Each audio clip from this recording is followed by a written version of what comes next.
Hey, how you doing? This is John, and welcome to John's Longbox. I'm here with Ben Soto, and for those of you who've been following, I just talked to you, Saturday, right? Yeah, I think it was just Saturday. Yeah, so Saturday, and then, invited you over here. That's the way it is. I have a lot of... So, excuse me. For those of you who watch it and didn't know it, I hurt my neck, because I know everybody's going to ask about this. Crashed my car. I'm fine. Hairline fracture. I got to wear this for 8 weeks. So I shaved my beard, all right? Because that's what the chat's going to be, right? What happened? So, hey, Fabrizio is here. Fabrizio. Hey, Fabrizio. Fabrizio, I got a show. He's my favorite Italian. Oh, yeah? Oh, man, Yeah. I guess that makes me his second favorite. But he does Horace H. Hoover. Yes. Just read these. I already read them when they came out from Alterna, and now I read them again now that they're, what is the name of his company? Gloomy Wood. And with little extra stuff and interesting letters pages. I like that Fabrizio brought back the letters page. And then we got Pity Ma, who for the longest time I thought she was just like, pity me. And then I realized it's the pit bulls. So we got a dog lover. So how you doing, Ben? How's everything? What happened since I saw you a couple of days ago? Anything new? Like 2 days have passed, 3 days have passed. Nothing new. Nothing new. So, for those of you who don't know, you got your own comic that you would, I was on your channel pitching my comic, and now you're going to come here pitching your comic. That's so, right. we'll just do the obligatory check through all the links. We got the. Oh yeah, this is a big deal. This is my forum. I've been running a forum since like 1999, and it crashed. Wow. We built it. We built it from the ashes. It's like a phoenix. Well, my buddy Paul just managed to get it back up. So if you're interested, you could go to this. This will also take you to my Fund My Comic for where Heroic Tales, and it'll also take you to Kickstarter. But if you go here, you could read all me and my friends our adventures. Every time we play, with the exception of like the past 2 years, I've gotten really bad. You could read all the sorts of, like, you could get like little hints of what's going to happen in Heroic Tales by going here. Register. Cool. It's a role playing forum, with a lot of interesting stuff. And then we got your campaign. So we got Tricks and Treats Volume 2. So I'm going to bring up your campaign. Oh, okay. I thought I did hit the wrong button, and I will share your campaign. Let's see, Tricks and Treats. There we go. And there we go. That's your campaign. And tell us about this. Tricks and Treats Volume 2 is an anthology, a horror anthology. It's going to have 7 stories. Right now I'm only showing off 6 because I'm working on the 7th one. It's going to be 100 pages. So it's a big book. Yeah. How much for 100 pages?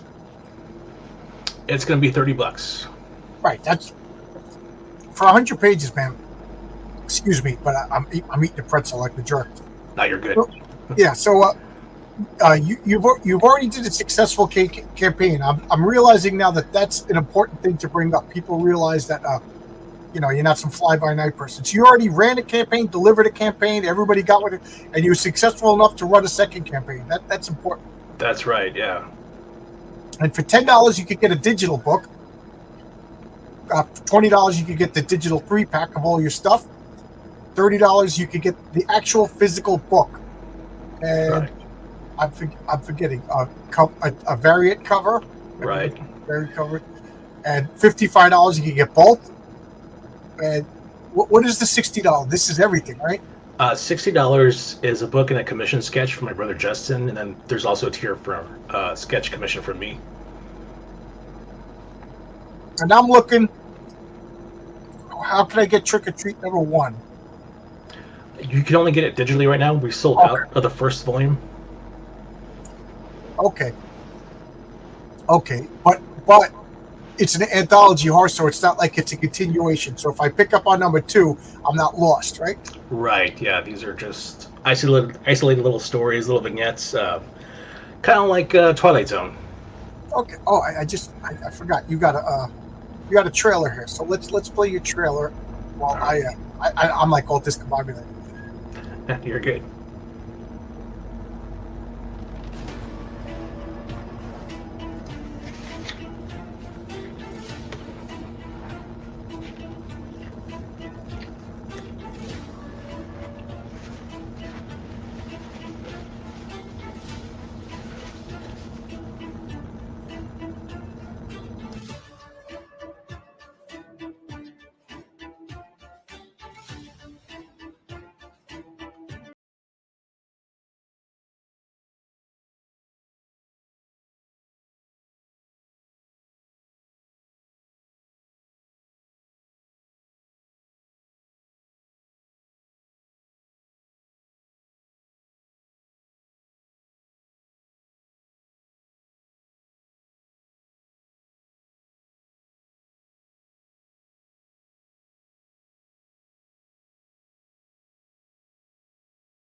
Starting over again. So, okay, so I have a bunch of questions now. First, we were talking on Saturday, and you were telling me some of your influences with your horror comics. So first up, but I never got to ask this. I wanted to ask you, but you know how conversations go. Right. So, were you a kid that read comics? Yeah. What did you read? Were you always into horror? Were you superheroes? Were you into nurses? What was your comics?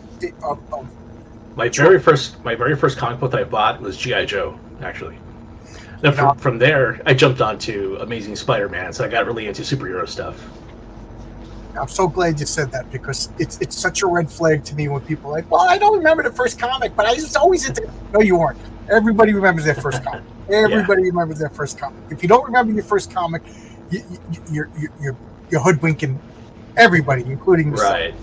So G.I. Joe. So yeah, what was that? You got into the toys? Yeah. Well, I used to watch the cartoon when I was a kid, and I was never really into comic books.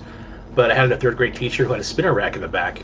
Oh wow! And so whenever we got done with our work early, if we were giving like a quiz or test, and we finished early, she was like, "You can go to the back and read. That's your reward." And so I was never into comic books, but I was like, I'll flip through one. Yeah, it's better to do it another math test. There you go. Yeah, so I went back there and I picked up, I think it was a Justice League, like International or something like that, and I was flipping through it, and there was all these colorful characters, and they all had these cool powers, and I was like, oh, this is kind of cool. It was kind of soap opera-ish, though. That's the one turn-off, for me, personally. But she also had Spider-Man, so I picked up a Spider-Man book, and I was just drawn to that character. Yeah. Talk about a soap opera. You can't get more soap opera than Spider-Man, That's very true, yeah. Yeah. So you got some early, but the first comic you bought was G.I. Joe. Yeah, so I was in South Texas, and we had these grocery stores called H-E-B, and we walk in there, and they had like a spinner rack, so whenever, my parents were out shopping groceries, I'd be like, can I go look at the books, look at the comics? And they're like, yeah, sure. So I was just looking through them because, I had experienced them at school. And, I instantly recognized G.I. Joe because I remember watching the cartoon. So I picked it up, and I was like, hey, can I take this home? They're like, yeah, sure. Did you collect it, or you just casually bought comics? I just casually bought that one, and I didn't really think about it again until I was in the 6th grade. My dad came to pick me up from school one day, and he had gone to the flea market with my mom, and so he's like, hey, I got you something. And it was like this pack, and it had like 6 comic books in it, and it was Batman comics and I think Superman. And so that's really when I started collecting. Oh, okay. That's funny, because when I was a kid, if you went to like a toy store or something like that, sometimes like a stationery store, they would have like a sealed bag of comics. Yeah. And there would be like 3 comics. And the one on the outside would be like Batman, and the one on the other side, you flip it over, it would be like the Justice League, something good. And then the one in the middle would be like Wendy.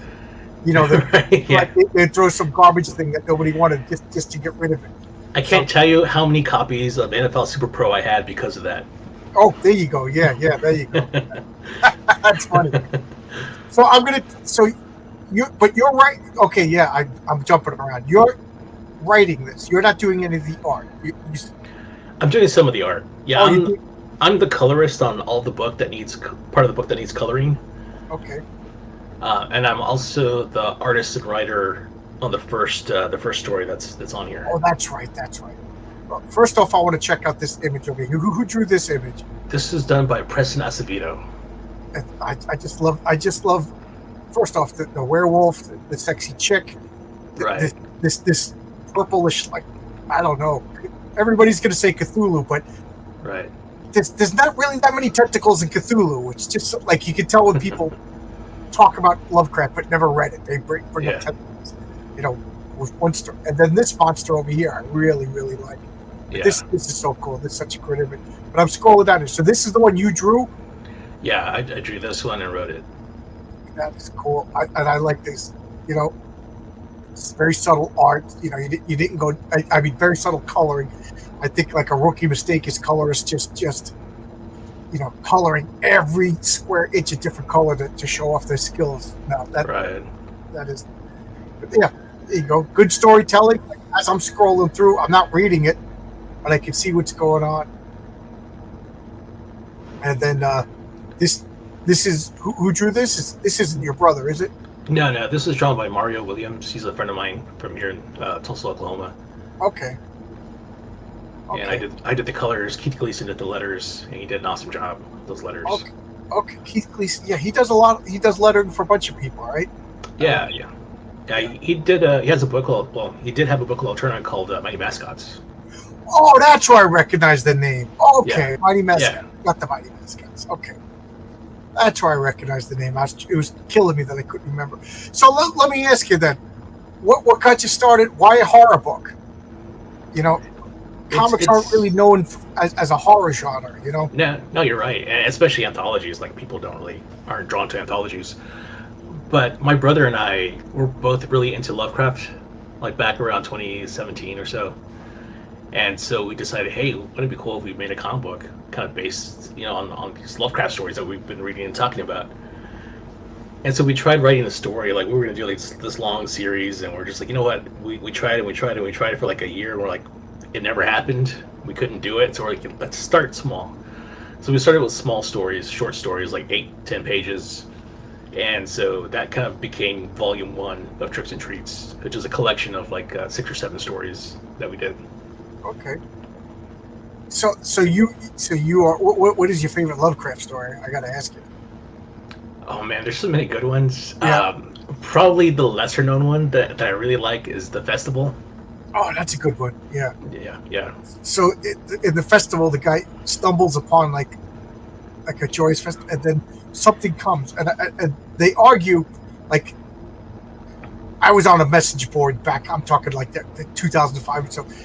I've always been of the opinion it's a Bayaki that comes down and the cultist gets on it and flies away. What do you think? Because it's typical Lovecraft. They never really say what happens at the end of the festival. Right. You just know it's horrific and undescribable, just... Yeah. I love that story because, the guy comes home for Christmas, basically. He's kind of coming to visit a family that he's never had any kind of interaction with. Like, these are his ancestors, and he's coming to the town.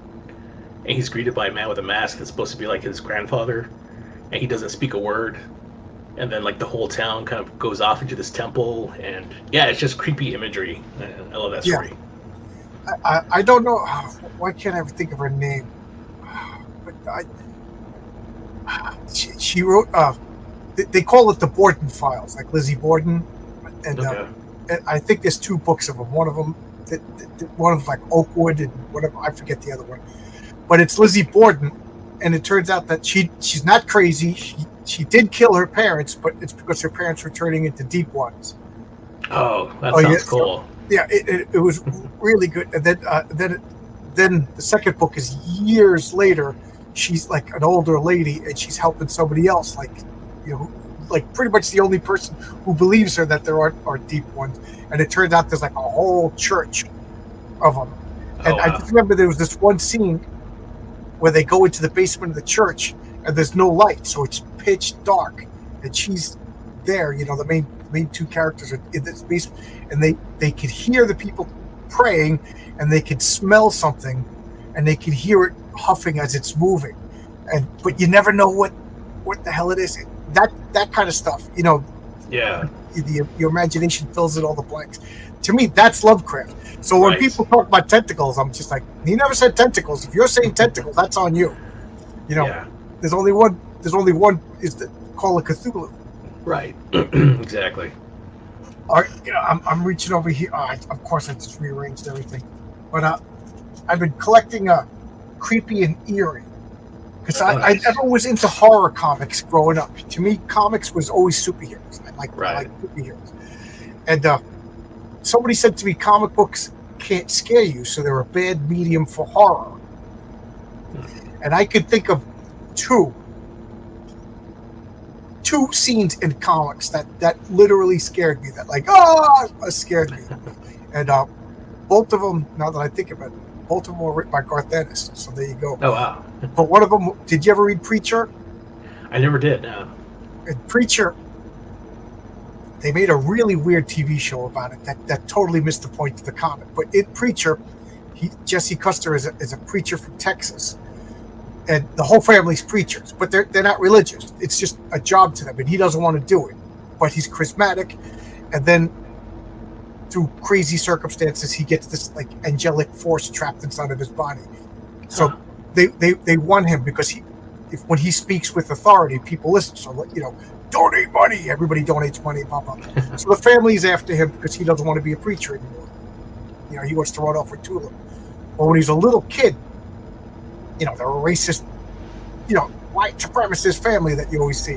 He made friends with this little black kid, and that was his best friend. And the family was like, "You can't be friends with him. You can't be friends." So he was sneaking off to play with his friend. He's a little kid, and then they punish him, and the punishment was, you just see him. He's in a coffin, and he's like, you have to lay there for 3 days in the coffin, and there's just like an air tube, Oh, wow. and then you can see like water dripping. So and then they pull back, and he's underwater. Like, oh my God. And then they pull back, and the body of his friend is on top. When you turn the page, I was like, it made me jump. It was so freaking scary. Yeah. And then the second scary was, it was also a preacher. There you go. Later on, they're trying to catch him. The Grail, the society's trying to catch him because of this angelic force. And somebody already counted Jesse, and that person's in the hospital with a broken neck, so he has no feeling from his neck down. And the leader of the Grail is just like, look at me. So he turns the guy's head, so he's looking at it, and he's holding his chin. And meanwhile, there's another guy on the other side of him, and he goes, what's the other guy doing? He goes, never mind the other guy. The other guy's Spetsnaz. And he starts talking about Spetsnaz. He goes, the Spetsnaz, Russian Spetsnaz, they're dropped someplace in Siberia, and they have 6 weeks to make it back to the state. And, whatever they do to survive, if they kill people and rob and whatever, that's what they do on this particular. They have total carte blanche to do what's necessary to survive. Because if we drop them in Afghanistan or whatever, there's no rules. They got to survive. So he goes, some of them have been cannibals, some of them died in the mission, some of them encountered nothing, but this is blah blah blah. So he's like, why are you telling me this? He goes, because I want you to tell me where I can find Jesse Custer. Long story short, the guy's like, what's the other guy doing? And he turns the head, and the Spetsnaz guy is literally eating him. Oh, man. And you can just see the flesh, but the guy's paralyzed, so he doesn't. And you turn the page, the reveal, and I was like, ah! So yeah, comics can scare you, which brings us back to you doing horror. So, what made you think, again, comics? I just realized I was going to say something that's wrong. There's always been horror, creepy. Right. Eerie. Do you read any of those? As I long-winded. I really didn't. Not growing up. I've got a collection back there of EC comics that I started collecting now that I'm older. And I'm able to appreciate them more, and don't have a mom telling me don't buy those. But yeah, it's not something I was really into as a kid, but as an adult, I really appreciate it. Love the genre. Yeah. Who else what other horror writers do you like besides Lovecraft? I wouldn't consider them horror writers, but I was really into Anne Rice and Stephen King growing up when I was in college. I never read Stephen King, but I read all the Vampire Chronicles. Have you read those? Yes. Yeah. Are you all caught up? I'm trying to remember what the last one was. I don't think so, because I think she wrote a couple more before she passed that I didn't. Yeah, the last one, I think I read the last one was Prince Lestat and the Kingdom of Atlantis. Okay, no, I did not read that. Oh my God. Is it good? It's bad science fiction. It devolved into bad science fiction. Oh, no. She explains everything, to the point where, they're not even vampires anymore. They're like space aliens kind of thing. That's too bad. It just ruined it. Well, I'm glad I did read those then. Yeah. They remain unspoiled in my mind. Yeah. I liked Servant of the Bones. Did you read that one? No. Which one is that? Is that the mummy one? Yeah, it's like a genie spirit that's trapped in the bones. I didn't read that one. There's one character, Ramses, I think, and he shows up in a couple of the Lestat books. And the very first time was in the second book. The first book was Interview with the Vampire. Then the second book was Lestat. Vampire Lestat, yeah. Yeah.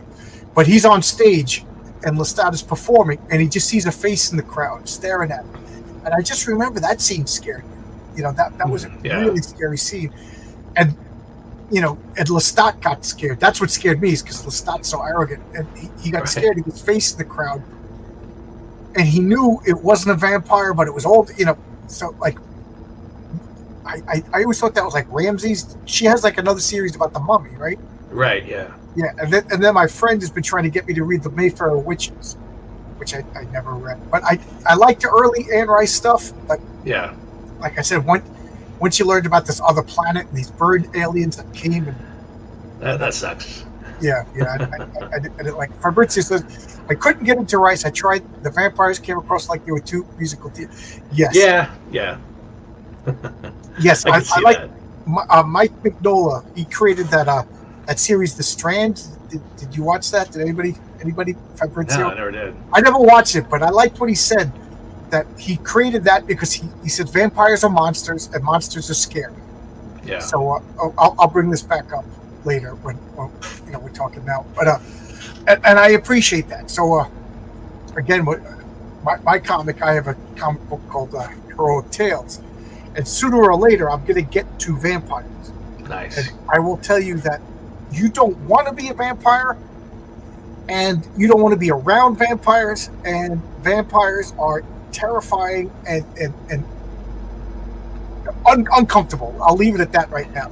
I had a friend of mine, my friend Elena. She's not into comics or anything like that. She proofread my vampire story, and she said that was she said it had the most disturbing sex scene ever written in the history of literature, which I took as a good sign because she called it literature.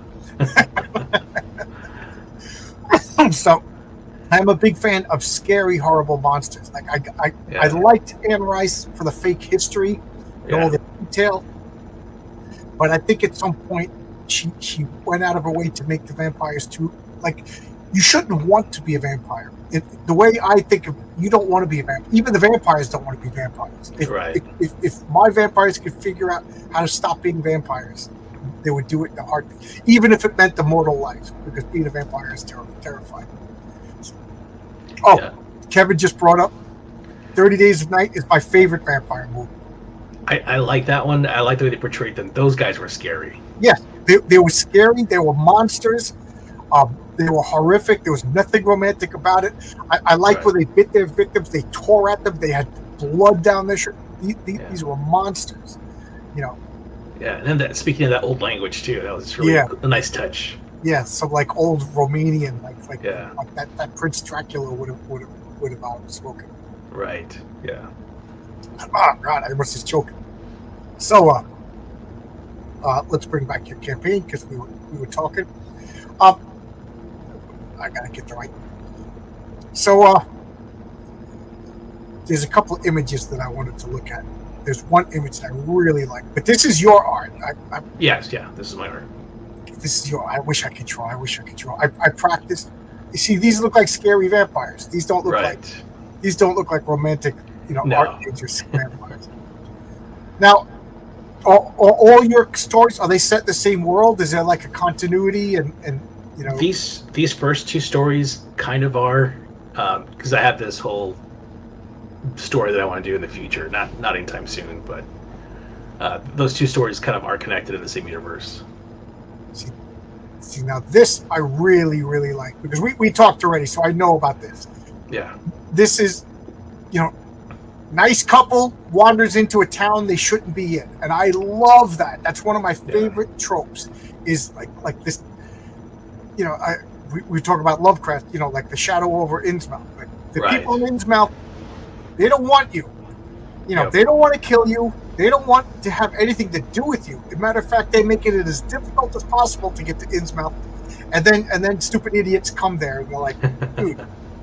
Now we got to get rid of you. Like we're trying to just worship these unholy monsters from beneath the sea with minding their own business. But that's what these people do. They stumble, and I love that. How many horror movies start with like people going to like the Appalachians and meet some hillbilly family? Yeah. But I love this. This is like almost looks like the Church of Starry Wisdom or something. Exactly. That's what we're going for. Yeah. Yeah. But this I like. The ceremony begins. Dun dun dun. Yeah. And but there's one image that I really, really like. I'm searching for. Yeah, there it is. Yeah. I love this. I love that right there. That I don't even know what to call it. We got this deer guy with the antlers, and then this like is that machine sentient, or is it like just like some sort of? Well, don't tell me. Don't tell me. No, all right. Okay. Yeah. Don't tell me.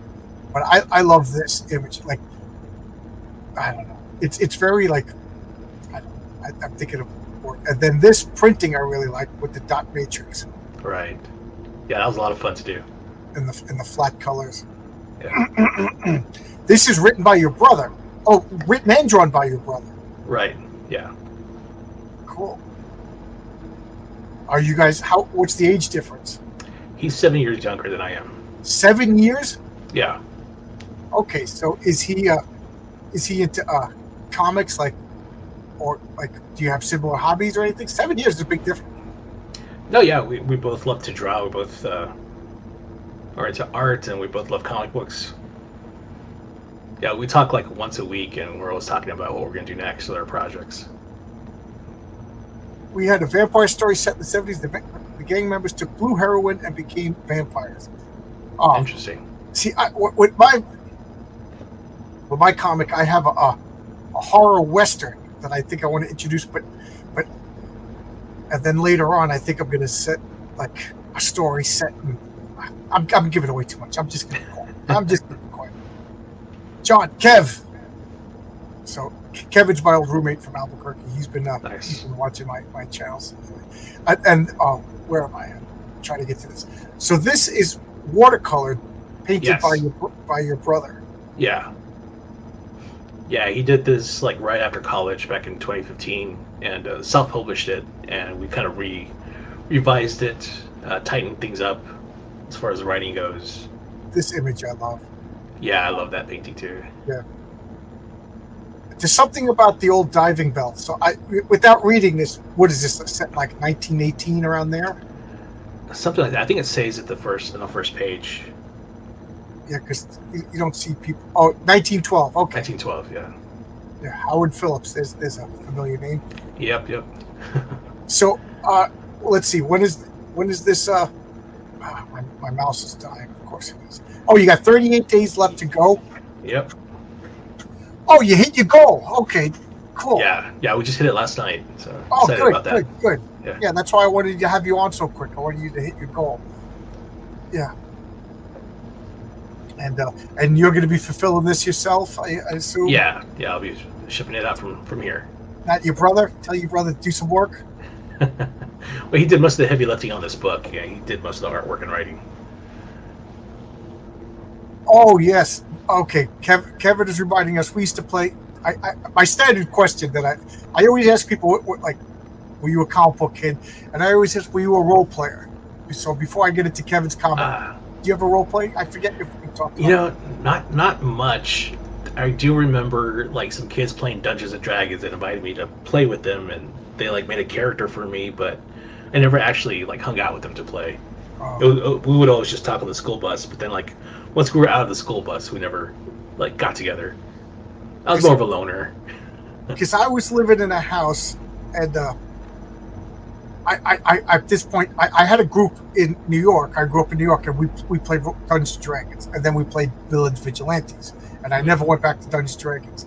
And then in 1993, I moved to Albuquerque, and I didn't really know anybody, and I'm living in a house, and nobody in my house played Dungeons and Dragons. And I saw Kevin walking down the street. I literally didn't know him.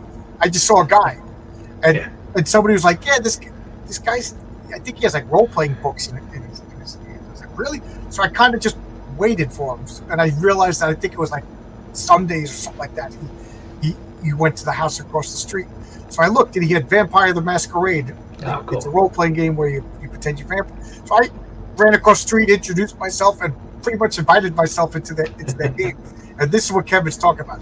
My first vampire had a club foot. Like you could take extra weaknesses for extra bonus points, stuff like that. Kevin, that's a funny detail to remember, because I never would have remembered that again. That's awesome. I bought the books. We learned. I learned how to play it. Next thing you know, I'm running a vampire story, and then I infiltrated and introduced my superhero role playing game, and they weren't too keen on playing flat out superheroes, so I had to turn it to a sci-fi thing. So it was set like 100 years in the future, and they were like superheroes, but like sci-fi space explorers at the same time. So almost like the Legion of Superheroes. And then when I came back to New York, I had another group, my original group, and then we played in the same universe but set in the present day. So Kevin is in the future, and I'm such a lunatic. All my continuity has to. So if you go to my website that I talked about right here, you could see what I'm talking about. Kevin, you could go here and see all the stories that you missed out. And I refer to some of Kevin's. I don't think Kevin's stories made it into this. Pity Ma is laughing at me because I always ask people about role playing games. There's somebody driving down the hallway. They're talking about the noise. Oh yeah, my computer. 10-4, good book. That's what I said when we first put it up. I said, was the garbage man right outside your window? White Wolf made some great games. I'm gonna have to hunt that. Yeah, White Wolf they made Vampire the Masquerade. They made Werewolf the Rage or the Beckoning or something like that. Then they made Mage the Ascension. They all had like noun the adjective, you know. Right. Then they had a superhero version called Aberrant. That me and all my friends, we all like took one system and everybody started to run their own game. But Travis bought that, was going to run it, but we never actually played. Werewolf the Apocalypse, that's right. That's right. So we played a werewolf group at one point. We played but there was one, Ellie Skibidee Rizzler. There was one about fairies that I saw in the bookstore. I just didn't have enough money at the particular moment, and I never saw it again. Do you know what was it a white wolf? Because everybody's gonna laugh at me, but fairies and the fae, that's always been like I love horror and stuff like that. But when it comes to fairy stuff, like not so much elves, even though elves and fairy are the same thing, but like fairies, like fairy lore. So I have like a big idea for fairy stuff in my superhero game. Not particularly elves, because then that would make it too much Tolkien. Right. That's there's one about ghosts and spirits too. Yes. And they're all like like Ice Cream Man, the Deliverer. All those White Wolf. And it's funny because my friend Jeff, he read all my vampire books, read cover to cover, and it was like, how do you play them? Like, you still don't know how to play even after you read the games. But, right. There you go. Oh, I already said this comment. So, I talk a lot. I'm sorry. You're good. We're supposed to be talking about your campaign. No, talking about phase. There was a Netflix show. It was called Something on Mr. Strange. I can't remember what the title was exactly, but that was a really good show. It was about fairies. I had never seen fairies in that way. Oh, I because I'm probably issue 4 of Heroic Tales. Again, I'm giving away. You're not going to realize that, but it's going to introduce fairies. And I've been doing a lot of research on fairies, and here's a little hint.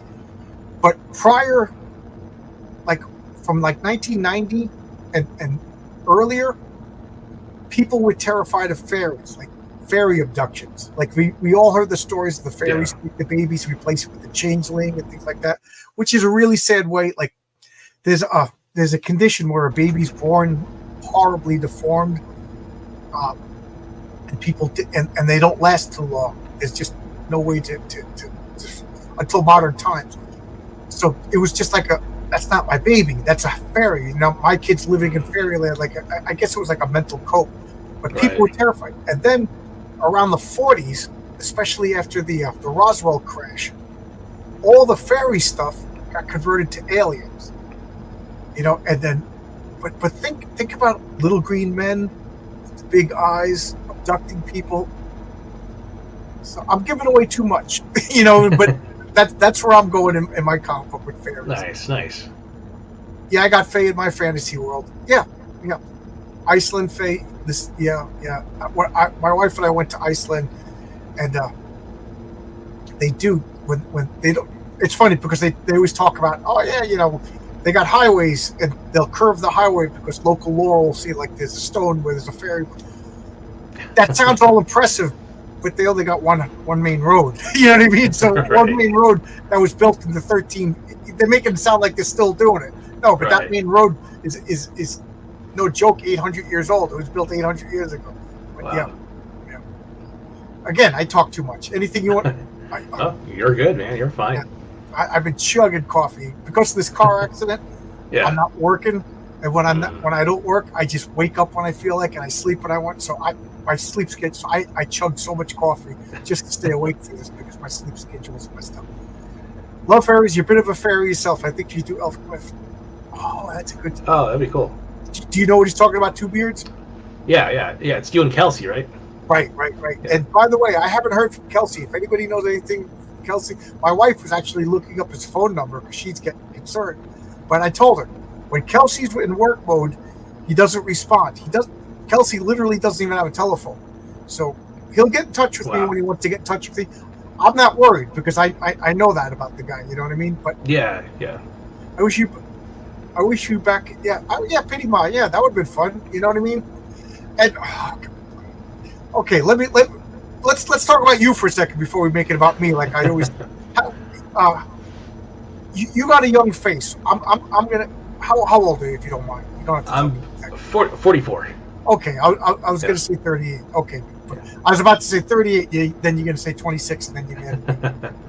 But so you're significantly younger than me. When you were in high school, was this nerdy stuff cool? Was it acceptable, or we still like me? You kept this stuff quiet. There was a special group of kids that liked this stuff, and we were not the cool kids. I'll just say that. Right. I always tell the story, like I was working at a comic book store in high school, and a lot of times people would come in, and as they were talking, they were sticking the comics down their shirt because they couldn't even bring it home because their parents didn't want them to have comics. You know what I mean? There was this one girl that would come in, and it was just understood. She bought her comics, she went into the bathroom, and she came out, and she would undo her shirt, put the comics in her bra strap and everything like that, because she had to smuggle them in her house. You know what I mean? Wow, we didn't make a big deal out of it. She was kind of an odd girl, you know what I mean? But so for those of you today, you youngins today, you don't know how good you got it, because back then you got teased by, my parents were good because I couldn't read. So when they saw me reading comics, my mother actually said, he's reading, he's doing good school. Right. But I hid it from my friends. You hid Dungeons & Dragons. Now, I think the pendulum has swung so much the other way that like people who aren't really interested in it are just doing it because they think it's cool, and they're kind of ruining it. Yeah. But get back to this. I was in a bar after college, so I'm like 26, and there was this hot girl that I remember specifically. I was a junior year, and me and a buddy was swapping records. I had Dead Kennedy's records. I was trading him with Dead Kennedy's records. He was trading me GBH, and she goes, "You listen to that kind of music?" And I just looked at her. I said, "What is it your business?" You know what I mean? Like, am I making fun of you because she had like, I still can't stand Bruce Springsteen, but she had Bruce Springsteen. I'm like, what's it your business? I'm not making fun of you. Why are you bothering me? And I was like annoyed, but I saw that girl in a bar, and she was like, "Oh my God, John!" And she waved me over, and she was still gorgeous. So we're talking, and she's like, "John always listens to the coolest music." He was like, "Okay." Now, any normal, I was single. I need to put this in proper context. I was single. I had a few drinks. My buddy Terry, who's the biggest dog in the world, he's like, "Wow, John, look at this girl." So he's trying to be my wingman. But I am such a petty person that I was just like, "Why are you pretending to be my friend?" And I told her that story. I said, "You made fun of me," and like in front of all the friends. They were like, "Wow." And I walked away. And Terry was like, "Man, you did that the absolute wrong way." So she was all into you. I can't. I'm not stubborn. I'm not stubborn. Right. Yes, Kelsey doesn't have a phone. So Pity Ma, yeah, maybe it would be nice to have a friend. But at the same time, I was playing football. But I was so deathly afraid of my D&D friends and my football friends. Like my D&D friends knew about my football friends. This is mean when I say this. but my football friends didn't know about my D&D friend Right. until they did, and then I realized it wasn't a big deal. Yeah, we were nerds with a badass cover up. That, yeah. Part of me wishes it was underground again, because it was, we had so much. We had better comics, we had better D&D. We had, Yeah. Wow, Kevin, I used to ride my bike 23 miles to get comics 2 times. Oh, you used to go to Don's. Don's is my girlfriend at the time. Her father owned Don's. I met her, and we dated for a year. So I dated the woman who was a chef and owned a comic book store. So cool. So Kevin, is Don still around? Is Don still in business? Is Liz still working? I can't imagine Don's still around. He was ancient back then. So, but did you regularly go to the comic store? Did you have a regular haunt that you would go to? There was a comic book shop in the mall, and so like every Sunday after church, we'd go to the mall to eat or just walk around, and that's the first place I would go to, straight to the comic book shop. What were your regulars? You already said Spider-Man. Yeah, I was really into Amazing Spider-Man. That was my favorite book. Was this like the McFarlane times? This was Mark Bagley. This was around 92, 93, somewhere around there. Oh, okay. Those were good. Yeah, those are really good. Yeah. You were a Marvel guy, right? I was, yeah. Yeah, I was a Marvel guy from like, I usually say 74 is when I started collecting comics. I wouldn't, my friend Mike, he was a DC guy. I mean, he was both, but I was like, DC is for babies. When you're a little kid, you read DC, and then you grow up to read Marvel. But I didn't know about the war comics. I didn't know about the horror comics.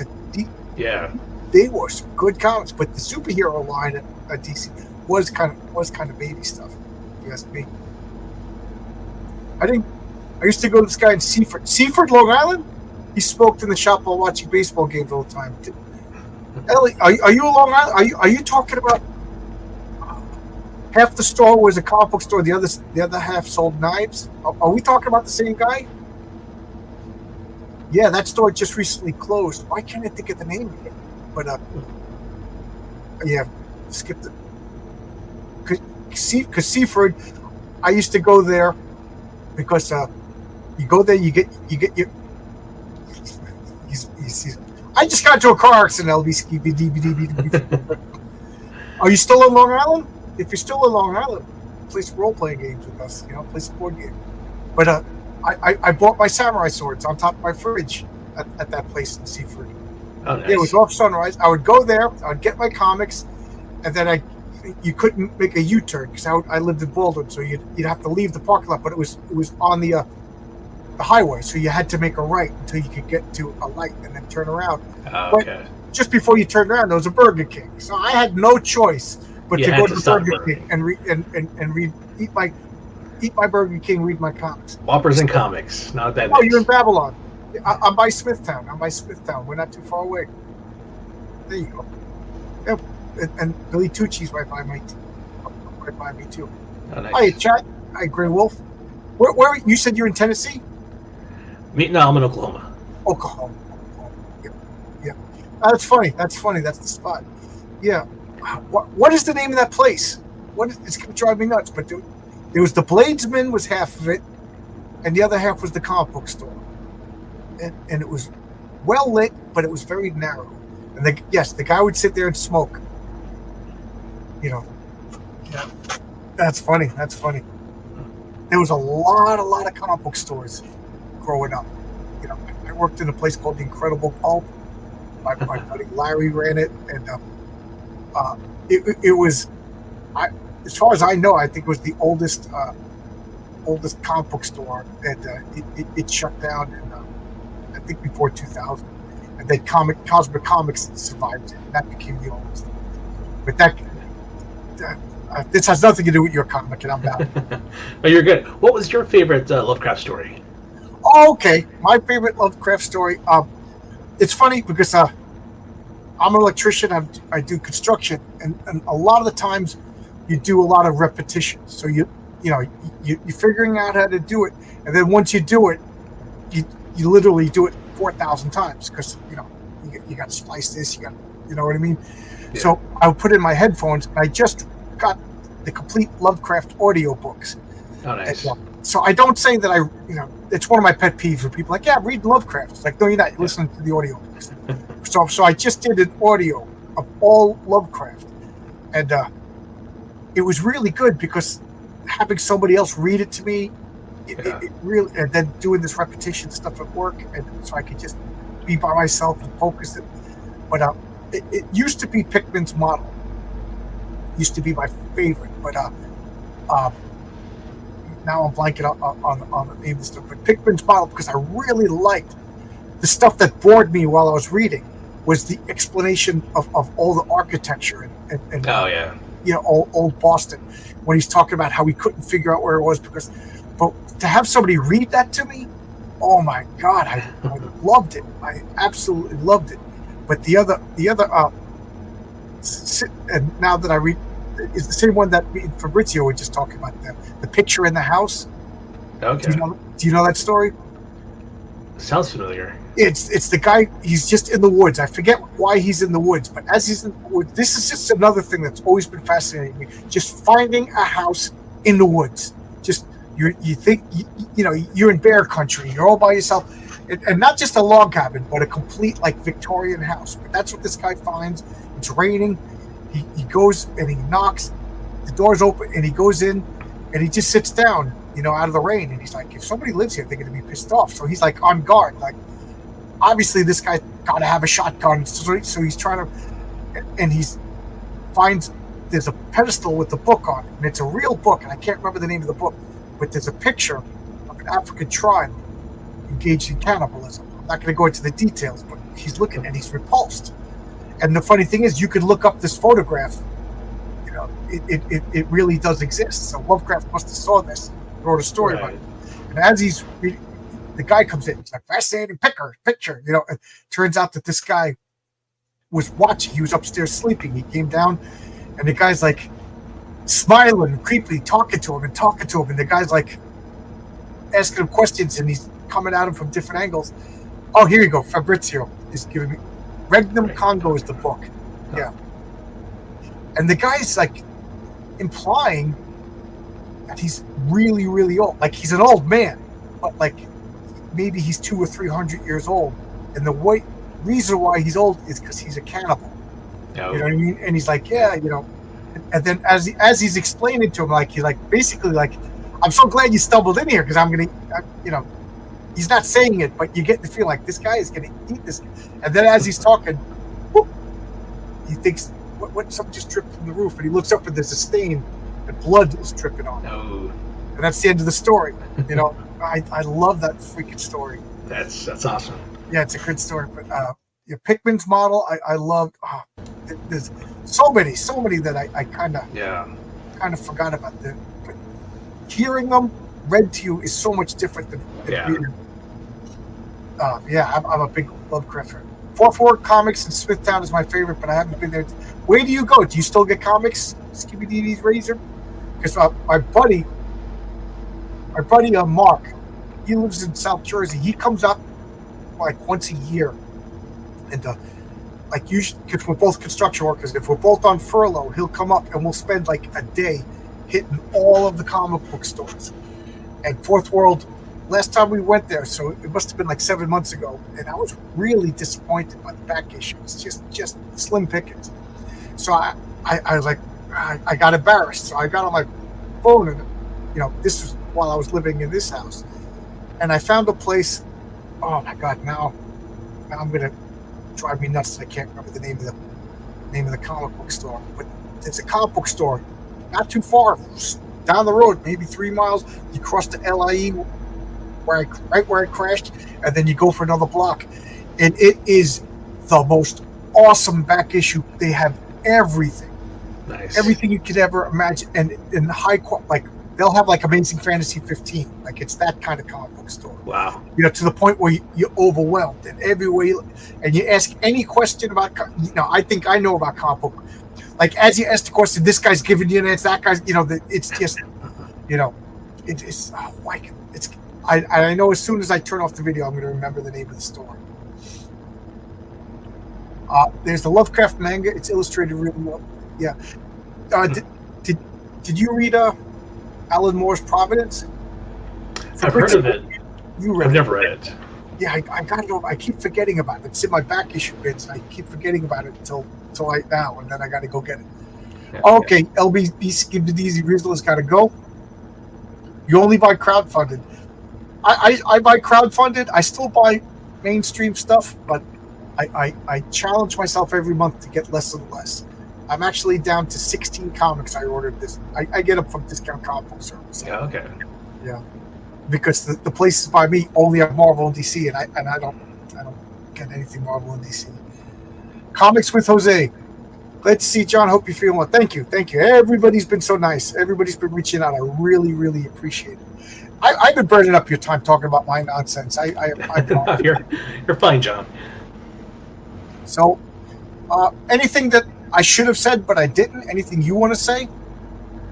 No, just back the book. If you're into horror, if you like Twilight Zone, if you like Night Gallery, if you like those kinds of TV shows, give this a chance. I think you'll like this book. Yes, that's what I wanted to ask you. What's your favorite Twilight Zone? Long Distance Call was one of my favorite episodes. That's a good one. Yeah. I got Netflix, and they just recently put all the Twilight Zone. So I started watching it from the beginning in chronological order. There's a lot of bad Twilight Zone that I either never saw before or forgot about. Yeah. My wife, she always thinks that Twilight Zone is like they're all scary episodes. And I was like, no, some of them are kind of goofy, actually. Like some of them are not very scary. Right. There's one that I just watched. With Jack Klugman. He's a gambler and he gambles too much, and then and it's like an hour. It's like a movie. I'm like, come on. And then there was one with Martin Landau. I think it's Martin Landau's first performance. He's like a kid. He must be like 17 years old, and he's so striking looking. He looks like a vampire with those big eyebrows, and he's a cowboy, and another guy can't die. But I'm like, wait for the. It's like supernatural, but it's not particularly scary, and I've never seen it before. So I got to get. And it's funny. My wife was like, "I don't like scary stuff," and like, she's like, "This isn't scary." But like, right? Yeah. They're like morality tales. Exactly. Yeah. I like the Argo comics. Oh, this Dan. He another guy from the comic store from Long Island. I like the rare happy endings in the radio episode. Yeah, there was a few, but everybody remembers the. Like To Serve Man. Like everybody remembers the same 10 episodes. And the most memorable Twilight Zones weren't written by Rod Sterling. I can't remember the other guy's name. But Rod Sterling wrote like morality tales, and the other guy wrote true horror. Yeah. Yep. I got to ask you this before anybody backs. Are these all ages? Or are they R-rated? What would you say? I would say PG-13. Kind of developed a reputation as an all ages guy, so I'd hate to Right. No, I would say PG-13. I would say if your kid's 13 and up, they can handle this. If they can handle Stranger Things, I think they'd be fine. Okay, that's good. Yeah. That's good. Yeah. Yeah. There's no sex, not a whole lot. There's no cussing. It's just just stories to make you think, I guess. Okay, cool. Again, I got no problems with that, but I'm going to make a non-safe for work comic, but it's going to be with alarms on it because I don't want I got here on and then I bought this for my kid, and there's the most disturbing sex vampire scene ever in literature. You said literature. Yeah, there's a lot of Twilight Zone episodes. Jeez, how long? It lasted like 10 years. Weekly. Oh, was it? I'm trying to remember. Like 6 seasons, something like that. Oh, that's it. That's it. And then I remember there was hour episodes, and then there was half-hour episodes. Like there was one season where they did hour-long episodes. Yeah. Sim Inkslayer, good to see you. I love seeing new names. Love seeing new names. Yeah, the Howling Man's another good episode. Have you seen that one? Which one's that? There's this guy that's kind of backpacking through Europe, and he goes to this monastery because it's raining outside. And they let him in to get out of the rain, and they've got these doors off to the side. And he hears this man howling like just "Ow!" So he goes to check it out, and there's a man that's locked up in there. and he wants to like let him out, but the priests are like, it's kind of like an abbey or something, and so that, like, the priests come over, they grab him, they're like, don't let him out. And after he kind of like wants to ignore their warnings, they finally bring him in, and they tell him, look, this guy is not who you think he is. He's actually the devil. He's evil. And so we've got him locked up. And so after he has that conversation with them, now he thinks they're crazy. Okay. So he goes and he lets the man out, and the man changes into the devil. And so then the story fast forwards to present day, and this guy is telling his mate like the same story now that he just lived through. And he's like, now I've got this man locked up in the closet. Don't let him out. I need to go call brother so-and-so to handle him. And don't believe anything he says. He's lying to you. He's the devil. And he leaves. And of course, the lady walks towards the door to let him out. Yeah. And that's how the episode ends. Yeah. Yeah. I've never seen. There's so many Twilight Zone. He said that there's 5 seasons. Okay, 5 seasons. The 5th season was our episodes, but 5 seasons and like 50 episodes per season. Yeah. There's so many I didn't see. So many I probably won't remember until I watch again. Yeah, that's a great show. So the 4th season was our episodes, then it went back to half hour. That's odd. Yeah. Tell people, but they always let them out of my closet. Twilight Zone, Passage of the Trumpet, The Game of Pool, Praise of Pip. Yes, which one is that? The man played the guardian of the devil, and the Howling Man was played by John Carradine, the actor who played. Yeah, yes, that's who it was. Yeah. There's a lot of big actors in Twilight Zone, and then there was the Night Gallery. What did that last? 1 season, and it was in color. Yeah, might have been 2, but maybe it was just 1. Yeah, it was very short-lived. What about The Outer Limits? Did you watch that? I just started watching The Outer Limits probably about 6 months ago. Every once in a while, I'll pick up an episode, like the old black and white one. Yeah. You know what? Apropos of nothing, but I started watching Space 1999. That is terrible. It is absolutely. But I'm too stubborn. I gotta watch it. I say to my wife, I'm gonna go watch Space 19. She goes, okay, I'll wake you up in an hour, because it is. If you can't sleep, put on Space 1999. It is the worst science fiction. Sorry, Graham Nolan. Sorry, Josh Howard. They love it. It is terrible. It's so bad. The fuel ammo blows up in the moon, and the moon leaves Earth's orbit. Huh. But it's racing through the galaxy at faster than light speeds. It's just bad science fiction. The Brits don't know. Brits don't understand the Brits, because it's a BBC production. I didn't know that. Oh, okay. The British go right to science fantasy. They go right to science fantasy. They never do science. And now I got comments. People, I guess they don't like that. Tales from the Crypt was awesome, especially the movie. Space 1999 was very slow. Not a show, but everybody. Yeah. Forbidden Planet. Awesome. That's a great movie. Yeah. Space 1999 had great sets. I love the sets. And I love the Eagles, the ships. Really cool. But I challenge you to watch it. Was that a movie or a show? It was a series. It lasted 2 seasons with Mark Landau and his wife. I can't think of her name. She played the doctor, and boy, she's a plank of wood. She is just like so. She's like a charisma back. Wow. Yes, that was a good one too. The Shadow at the Howling Out, the whole collection. I always tell myself I'm gonna rewatch all the Twilight Zone, and here we'll end up on this, because I have a comic book team up at 8:30. All right. And I gotta eat my dinner now. So I'll bring up your campaign one last time. Anything I forget to say? No, I think we're good. Excuse me. Thank you, John, for having me on. I appreciate this. Problem. I enjoyed talking to you on Saturday. You're writing horror anthology comics.